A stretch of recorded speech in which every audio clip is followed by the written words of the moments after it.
தஞ்சாவூர் பெருவுடையார் கோவிலில் 1000 கிலோ அன்னம் 500 கிலோ காய்கறிகளால் பெருவுடையாருக்கு சிறப்பு அலங்காரம் செய்யப்பட்டுள்ளது.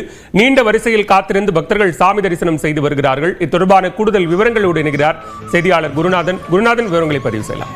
பாலவேல், ஐப்பசி மாத பௌர்ணமியை முன்னிட்டு தமிழகத்தில் உள்ள அனைத்து சிவாலயங்களிலும் அன்னாபிஷேகம் நடைபெறுவது வழக்கம்.